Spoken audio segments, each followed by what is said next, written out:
Dans cette vidéo, on va travailler sur une chaîne de Markov et on va utiliser la matrice de transition. Alors, le problème c'est suivant. J'ai donc ici trois pièces, une pièce A, une pièce B, une pièce C, et on va donc se déplacer de pièce en pièce en suivant une règle avec des probabilités. C'est-à-dire que les probabilités que j'ai écrites sur le schéma, c'est par exemple, si je suis arrivé dans la pièce A, la probabilité que je reste dans la pièce A, c'est 0,4. Et ensuite, je changerai de pièce de façon équiprobable. Donc, du coup, si j'ai la probabilité de rester dans la pièce A qui est de 0,4, la probabilité de changer de pièce est donc 0,6, donc 0,3 pour B, 0,3 pour C, et ainsi de suite. Alors, on voit que quand je vais être dans un état, c'est-à-dire ici, j'ai trois états, c'est A, la pièce A, soit la pièce B, soit la pièce C. Et donc, je vais changer d'état à chaque fois. Donc, quand je vais, par exemple, être dans l'état A, la pièce A, je vois que l'état suivant, le résultat de l'état suivant ne va dépendre que de ce qui se passe dans la pièce A. C'est-à-dire ne va pas dépendre de ce que j'ai fait avant. Donc, ça montre bien que du coup, on a une chaîne de Markov. Alors, ici, on pourrait donc tracer le graphe correspondant à cette situation. Donc, on a A, B et C, nos trois états. Donc, soit on reste dans A avec une probabilité de 0,4, soit on reste dans B, si on est dans B, avec une probabilité de 0,3, soit on reste dans C avec une probabilité de 0,5. Donc du coup, si on reste pas dans A, soit on va dans B, soit on va dans C. Dans ce cas-là, on a dit qu'il y a équiprobabilité, donc 0,3 et 0,3. Maintenant, dans B, soit on y reste, soit on va dans A, soit on va dans C. 0,3, donc il nous reste 0,35, 0,35, moitié de 0,7. Et maintenant, si on est dans C, soit on va dans A, du coup on est à 0,5 pour rester dans C, il nous reste 0,25 et 0,25 pour aller dans A. Donc voilà notre graphe associé à notre situation.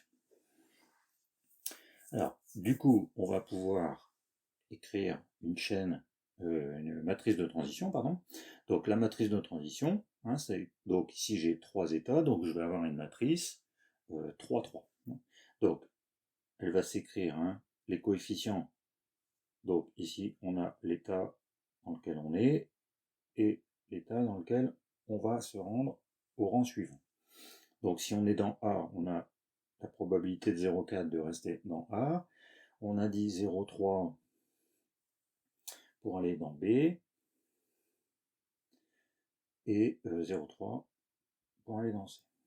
Et puis ensuite, on écrit la même chose pour le reste. Donc 0,35, 0,3, 0,35, 0,5, 0,25 et 0,25. Voilà. Et maintenant, on se pose la question, que va-t-il se passer après 6 déplacements? C'est-à-dire, on va démarrer à un certain endroit et on va voir un petit peu quel sera l'état des lieux après 6 déplacements. Alors, on va prendre déjà la distribution, donc pi 0, et on va considérer qu'au début, on démarre dans la pièce A. Donc la distribution, c'est une matrice ligne ici, 3 colonnes, puisqu'on a 3 états, et on va considérer qu'au départ, on est dans la pièce A, donc on est sûr d'être dans la pièce A, et donc on n'est pas dans les deux pièces, B et C. Et on va donc chercher ce qui se passe après 6 déplacements. Donc en fin de compte, on veut trouver la distribution pi 6. C'est ça là qu'on va trouver. Quand on saura cette distribution, on saura un petit peu où on a des chances d'être. dans nos déplacements. Donc du coup, on va utiliser la formule qui nous dit que la distribution pi6, c'est pi0 fois alors cette matrice t fois t puissance 6.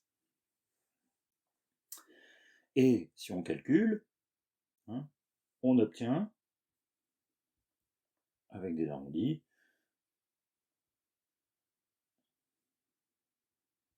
voilà. Voilà la distribution pi6. Donc, qu'est-ce qu'on peut en déduire? On peut en déduire que, après 6 déplacements, la probabilité de se retrouver dans la pièce A, hein, donc ça c'est la probabilité d'être dans la pièce A, on a, c'est 0,33, hein, ça veut dire 33% de chance de se retrouver dans la pièce A. Hein, donc 33% de chance dans A. On a ici 28% de chance de se retrouver dans B, hein, donc ça c'est dans B, et donc 39% de chance de se retrouver dans C. Hein.